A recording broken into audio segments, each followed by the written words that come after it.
Assalamualaikum warahmatullahi wabarakatuh. Perkenalkan, nama saya Syifa Cahya Nabila dengan NPM 2451051007, Prodi D3 Perpajakan.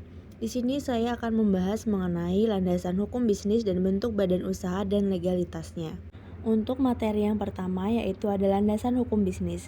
Untuk landasan idealnya ada Pancasila, dan untuk landasan konstitusionalnya ada UUD 1945 pasal 33, diantaranya ada pasal 33 ayat 1 yang berbunyi perekonomian disusun sebagai usaha bersama berdasar atas asas kekeluargaan, dan pasal 26 ayat 2 yang berbunyi penduduk ialah warga negara Indonesia dan orang asing yang bertempat tinggal di Indonesia. Selanjutnya juga ada hukum dagang, peraturan daerah, hukum ketenaga kerjaan, dan peraturan pelaksanaannya. Selanjutnya ada mengenai dasar diperlakukannya hukum dalam kegiatan bisnis. Yang pertama, dapat memberi kepastian hukum. Yang kedua, dapat memberikan kesebandingan hukum. Yang ketiga, dapat memberikan perlindungan hukum bagi pihak terkait. Yang keempat, dapat ditetapkannya prinsip penegakan hukum. Berikutnya ada peranan hukum dalam pembangunan ekonomi. Yang pertama yaitu stability atau stabilitas keamanan politik dan hukum. Yang kedua ada predictability, yaitu dapat memprediksi usaha dan hukum. Yang ketiga ada fairness, yaitu menciptakan keadilan bagi pengusaha dan investor. Materi setelah itu yaitu mengenai ruang lingkup hukum bisnis, diantaranya ada kontrak bisnis, perusahaan go publik, dan pasar modal. Yang ketiga ada perburuhan dan ketenaga kerjaan. Yang keempat ada investasi PMA dan PMDN.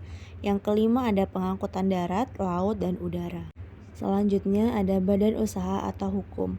Usaha sendiri adalah tindakan di bidang perekonomian yang dilakukan pengusaha untuk mencari keuntungan. Sedangkan badan usaha merupakan kesatuan yuridis atau hukum, teknis dan ekonomis dengan tujuan mencari laba. Sedangkan tempat usaha atau perusahaan adalah bentuk usaha yang melakukan kegiatan secara tetap dan terus-menerus. Selanjutnya ada jenis-jenis badan usaha di Indonesia. Yang pertama ada koperasi, yaitu badan usaha yang dimiliki dan dioperasikan untuk memenuhi kepentingan anggotanya dan menggunakan asas kekeluargaan. Yang kedua ada BUMN, diantaranya ada Perjan, Persero, dan Perum.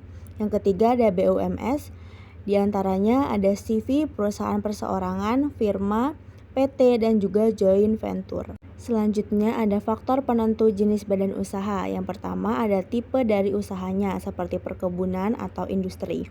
Selanjutnya ada luas dari jangkauan pemasaran yang akan dicapai. Yang ketiga ada modal yang diperlukan untuk memulai usaha. Yang keempat ada sistem pengawasan yang dikehendaki. Yang kelima ada tinggi dan rendahnya resiko yang nantinya akan dihadapi.